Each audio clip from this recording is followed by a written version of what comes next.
Hi guys, thanks for tuning in to another episode of Nuggets News.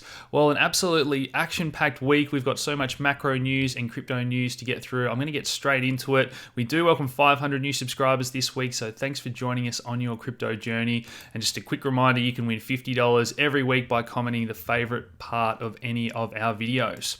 So, New South Wales construction companies collapsing at the fastest rate. We knew that this was coming, the talks we've done with Roger Montgomery and in our documentary, and now it has arrived. So if you're in construction, let me know what you think. There's lots of public spending works being done, but in terms of some of this other construction, a lot of builders now without work.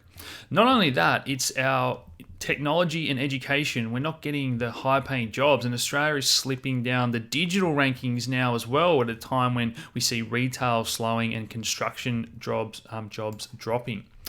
Petrol prices remaining high. They always seem to go up when oil prices go up, but then they don't come back down when oil prices have seen a little bit of relief. So again, the big corporations protecting profits, I guess. But this is pretty cool. If you're in Sydney, a little Aussie startup, Incent, download their app and check it out, offering 20% back in cryptocurrency. So there's nothing wrong with getting a bit of free crypto and saving a bit on the petrol there. So let me know if you do use that one. Home ownership out of reach of the disenfranchised millennials. We've been talking about the Great Divide. I actually think the property bubble could get bigger in Australia if we go down the same path as what they're doing in the US, because the average guy on the street is not getting a wage rise, when we see CEOs now getting 500 times higher wages than the ordinary workers. And this is starting to rub the government up the wrong way as well. So Philip Lowe's been talking about this. He's now prepared to ease monetary policy because Australia's economy is at a gentle turning point. I love the terminology they use. Talking about interest rates being lower for longer. We've been saying that this is going to happen for a couple of years now, and only now can the central bank themselves see what's on the horizon. It really is crazy. Their models are just broken, in my opinion. And we see Josh Frydenberg. Now, I've had some insiders contact me and tell me that Josh and his cabinet are really worried about what's going on, and they're doing everything in their power to strengthen the housing market. And I believe that is actually going to lead to a bubble. And we've seen how sharply it's rebounded. Now, the Royal Commission showed systemic lending fraud. Commissioner Haynes spoke about how bad it was, and yet now that prices have come off 10 or 15%, there's this complete panic that they have to reinflate them straight away, and actually encouraging to lend more, even though they know when they were lending more, that was fraudulent lending. So I just don't see how this makes sense and what universe they're living in. Joseph Walker, he's got a great podcast. I recommend you follow him on Twitter. Did a bit of digging and found that this first homeowners boost, when it first came out, was literally designed to prevent the collapse of the housing market. This is another case of temporary measures that markets become addicted to, and they can't live without all this free, cheap money and bonuses to prop things up because they've gone away from fair value. Now, having said all that, I think that people that own a lot of property, they're going to be able to buy more property because we're going to have lower interest rates and banks are going to open up again to the wealthy. That's who it's going to benefit. The average guy that's not getting a wage rise is only going to get further behind. So you guys know how I feel about all this. It's more important than ever to get your mind around all these different concepts. If you can set up your self-managed super, take advantage of that with New Brighton Capital. They've got a free consultation so you can find out whether or not this is for you. If you believe in crypto, gold or silver, you can get all that set up for the long term to build that nest egg. And we are thankful that they're a big sponsor of our channel. The final piece of Australian news I want to mention was, the totalitarian surveillance state we seem to be living at the moment. They've now introduced AI cameras around the city to bust drivers that are touching their phone. So, look, I'm not sure if that's the only thing that they'll be doing. Obviously, they collect all this data. They store it somewhere centrally. Who knows what else they're watching us do and what other data they are collecting. But it seems like privacy is completely a thing of the past now in Australia, in the big cities. Google rolling out an Orwellian nightmare technology to spy on you. So we've seen, Alexa and these other home devices that listen in and are meant to help you. But, and we've now got facial recognition cameras that identify you and monitor all your actions. So let me know if you're going to be buying one of these. I don't think our followers and subscribers are going to be their target audience at all. Facebook have spent more than $500 million to buy a mind-reading, this is a wristband. If you haven't heard about how this all works, technology's now got to the point for those that have amputated limbs, for instance, that the technology can read your thoughts and do the basic actions of moving your arms and whatnot. So we're kind of getting to the beginnings of mind reading and computers being able to talk to our brain. And they've invested $500 million in one of these startups that has one of these mind reading wristbands. So once again, is this who we really want the technology in the hands of? Facebook? I really get shocked sometimes, some weeks, when I put all these headlines together about where this is all going. But over to the US now, and I've got to apologize. I did say in a stream during the week that Trump was impeached. That's not the right word. I was thinking that was the beginnings of the process, but they're obviously trying to impeach him. But I don't think that this is going to happen. I'm not sure. I don't want to get into the politics of it. I'll leave that up to the news to report on. But those impeachment odds did plummet after Trump released some of these transcripts. But certainly one that continues to divide the nation and that the news seem to love bashing. Now, obviously, the trade wars in China, that continues to be a bit of a tension. We got a little bit of relief this week when Trump said a resolution was closer than first thought, and he seems to tweet that every week.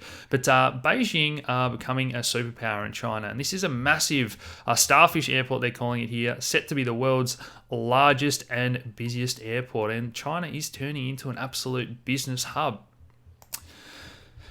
Now, staying over to China, we've spoken about rare earth metals and how this could actually present an opportunity for little Australian companies that produce rare earth metals if those tensions and tariffs heat up with China. But those exports to the US did jump ahead of more threats and export bans. They're playing this chess game about who can push the other one away and pretend that they don't need different parts of their economy and industry. So smart manufacturing, Chinese car startup working out ways to bypass the tariffs. If they're producing software, 3D printers, AI, can that get around the actual cars that they're manufacturing if they're just sending, the blueprints and the data on how to produce cars? So fascinating watching this unfold.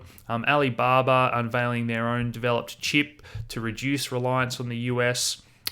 These things are going to take time, and it's probably going to push up prices for consumers, but that's how these trade wars play out. And ultimately, I believe everyone wants a resolution to this. And if you watch the collab we did with Ivan during the week, I don't mind his theory about Trump finding a resolution at the last minute before the election.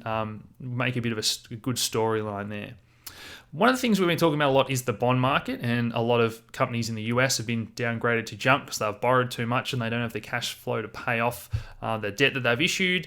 And 2020 could be disastrous for Chinese domestic bond market. So they've got a lot of money that is coming due to be paid to the holders of those bonds in the next 12 to 24 months. Another thing on the horizon that could weaken the Chinese economy, but they're still growing at around 6% if you believe the numbers, so stronger than other countries. Now, towards the end of the week, we got this news that US planning on possibly blocking Chinese companies listing on US stock exchanges. So it seems like they're just trying to poke the bear here.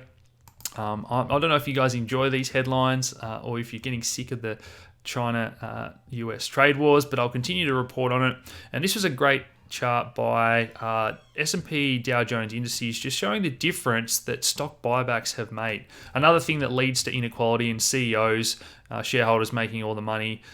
Just buy back your stock rather than invest in your company and invest in the future or give your employees a pay rise. So that's been responsible for 100% of extra gains there.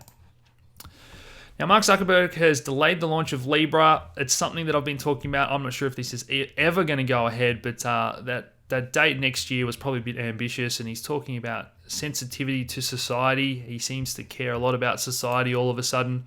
But this is one that's received a lot of pushback in a number of countries. It's actually affecting central banks, and I think they're worrying about what it can do to monetary policy at a time when we see a lot of uncertainty. Brexit, Remainers, that seems to be heating up again. Boris has promised that they are going to leave on October 31st, so he's got about a month left to get that over the line. at a time when the ECB and Europe seems to be cracking apart, Draghi is now talking about modern monetary theory and people's QE. And once you do that, you walk that very fine line of inflation. And I think central banks are now starting to say, well, hold on, we've tried everything. We told you to trust us, but it hasn't worked. So now it's on you, government. You need to spend more. And that is where governments run the risk of creating inflation. And then central banks are going to play the blame game there. So turning on each other, a lot of infighting, and particularly in the ECB, obviously with all those member countries not being able to issue their own money, it's very different to Australia or the US, for example. But in the US, we did see these home sales rebound sharply, and this is what I'm talking about. It's the same in Australia. Now that the Fed has promised more easy money, lower for longer, the ECB is printing again, money's going to flow into assets and inflate bigger bubbles. It really is scary that we're going down this world of haves and have-nots, and you've got to do what you can to get educated and become one of the haves. Over to India, where they're putting in more capital controls, limiting withdrawals to 1,000 rupee, which is only $14. In the past, this has been something that's been rocket fuel for Bitcoin whenever banks have put on withdrawal limits, and we know they've already banned high denomination notes, but $14, it's crazy, it's crazy. Okay, into the crypto news. So Hashgraph launched, and this was a project that had a lot of hype around it, a lot of sophisticated investors, and it's launched down 70%, even though they've only listed or circulated 7% of tokens so far. So I did that interview during the week with Lemon. Let me know what you think about that. If you invested in Hashgraph, do you think this one's going to be okay? Get some partnerships and start being used, or are you worried about that increase in token supply and it's already sitting down 70% on launch? A cool little Aussie company, godsunchain. We cover this one in our best projects in the gaming space week, and it's just so great to see them raise 15 million in a Series A.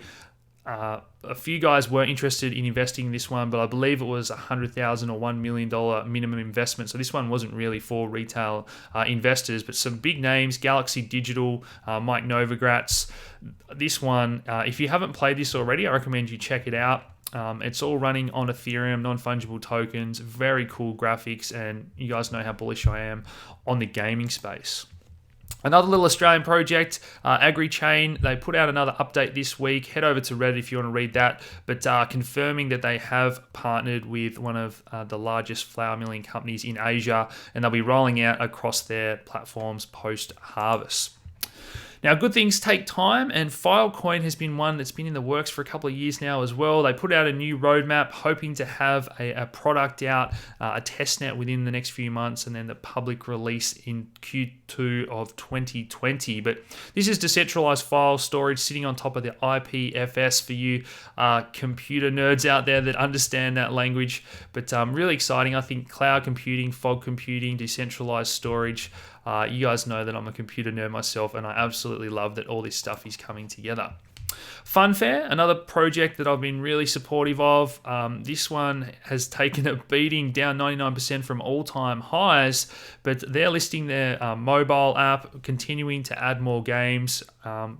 They've got a great roadmap, a great team, and they've still got plenty of funds. So these are the sort of projects that I continue to averaging down, buying a little bit each week, dollar cost averaging, whatever you want to call it. But these good projects have gone a lot lower than I would have thought, and certainly hurts in the portfolio. But if they're heading in the right direction, then I'm happy to continue adding.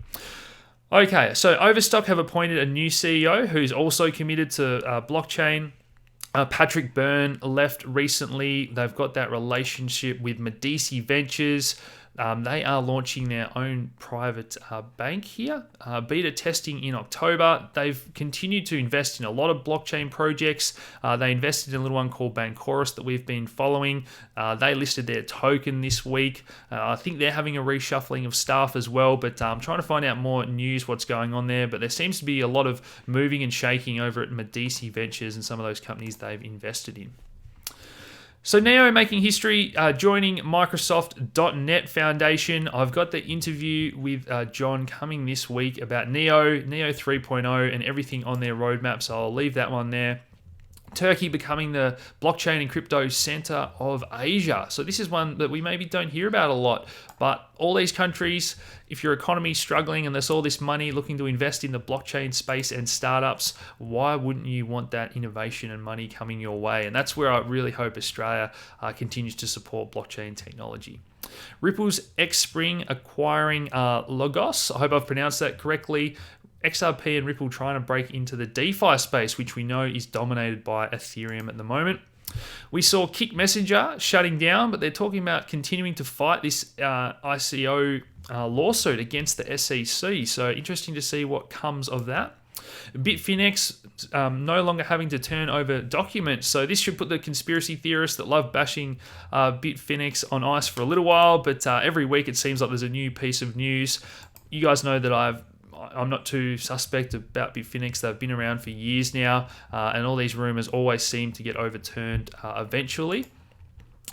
This was an interesting one with Spencer Twitty, if I've pronounced that correctly, Dinwiddie, trying to tokenize his contract on Ethereum, and the NBA said that they're not going to allow that, not selling shares of your contract. But if you listen to that interview we did with Raul, we spoke about future revenue streams and the tokenization of different assets. Imagine being able to buy a percentage of your favorite sports star's revenue. So if you've got a rookie that you think is going to be really profitable, you can buy 10% of his future revenue shares. And if he's becomes famous, and you get 10%. So really different ways to invest that the world of tokenization and fractional ownership is opening up.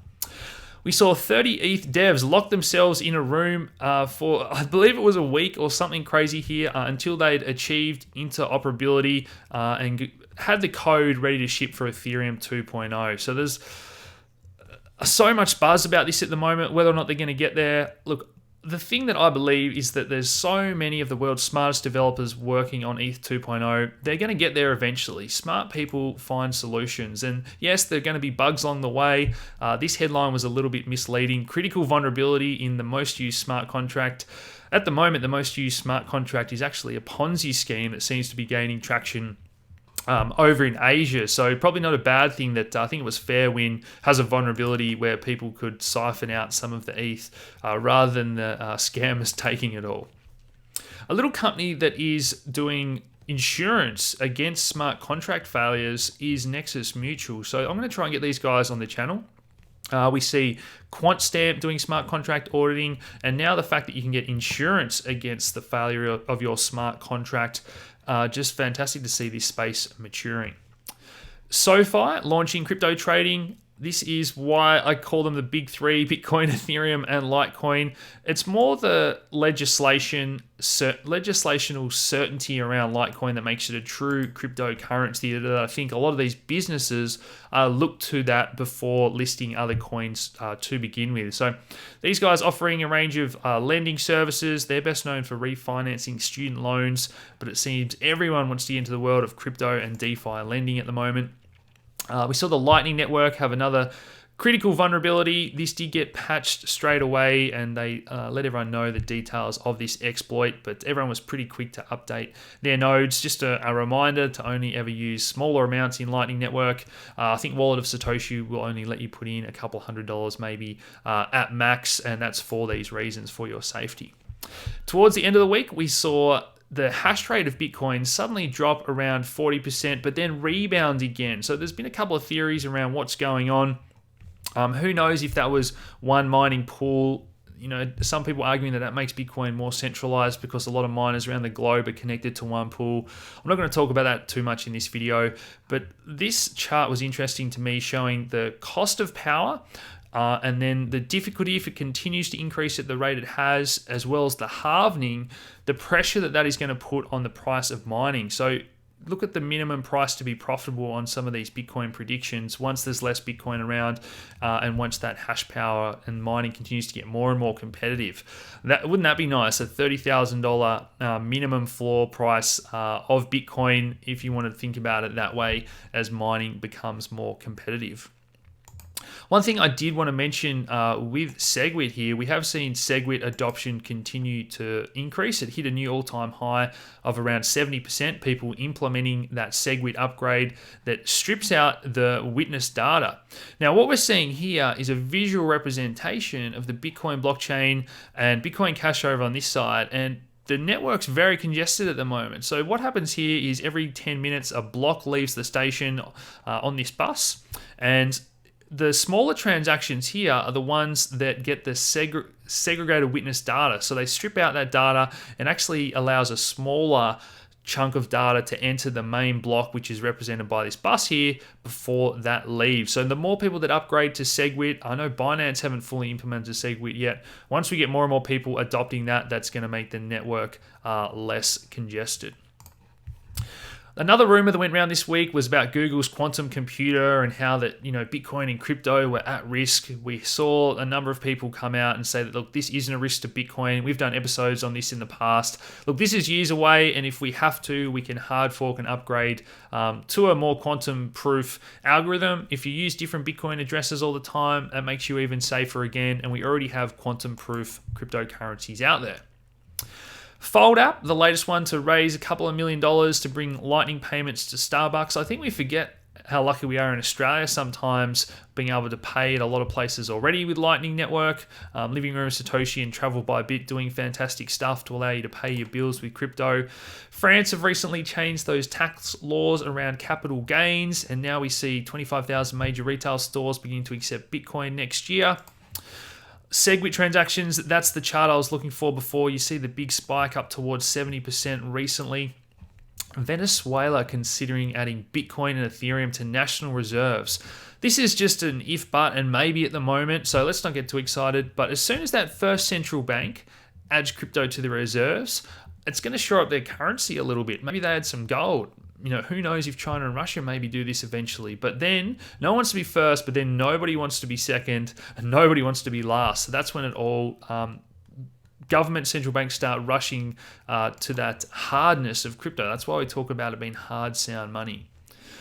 Now, a number of custody solutions continue to pop up. BitGo, working with Lloyds of London, Fidelity. These are household trusted names now, and places for large and wealthy investors to park their money. And I think that's the main reason why we saw the Bakkt volumes being pretty low on day one. Because if you're an investor that wanted to buy Bitcoin, you've already got it. You weren't really waiting for this to launch. So look, I hope this gradually increases with volume, particularly once we start to have an uptrend. Institutional investors are smart investors. They're not just going to catch a falling knife while the market's going down at the moment. And I know a few of those news events we reported on just then caused a lot of bad sentiment during the week, and it's something we talk about a lot in our Facebook group. Sentiment psychology tags you'll see here, and thanks to James, this was one of my favorite posts this week about once you start thinking about crypto and psychology in markets, you tend to start viewing things that way in your everyday life as well. But let's get into the technical analysis. So this week's is brought to you by Bybit. I've got the tutorial finally dropping for Bybit this week. This is a fantastic exchange for beginners or the intermediate traders. And one of the new features they've got coming out this week is drop and drag. So you can move your orders around on the chart, so you can actually place them at support and resistance levels. They've got a great matching engine. This one seems to run far better than BitMEX that we know freezes over a lot. So let's have a look at Bitcoin. And last week we were eyeing off this date here on the 26th of September as our turning point. And isn't it great when these cycle brackets after years continue to give us key turning points? So we're looking for a bounce. So far it's been pretty weak. Now our momentum journeyman indicator is telling us that that momentum is changing and swinging to the upside. But just zooming in, once we lost these key levels and we fell out of that triangle, it wasn't pretty. It was a pretty sharp decline. A nice little sell signal there on the journeyman, and a little bounce, and then it was all over, and a big blow off capitulation there. A long wick, but then no strong bounce, no recovery. We didn't form any higher lows. We haven't got above the moving averages, and they seem to be acting as resistance again now. So this isn't a great technical pattern. To me, this looks like another bear flag until proven otherwise.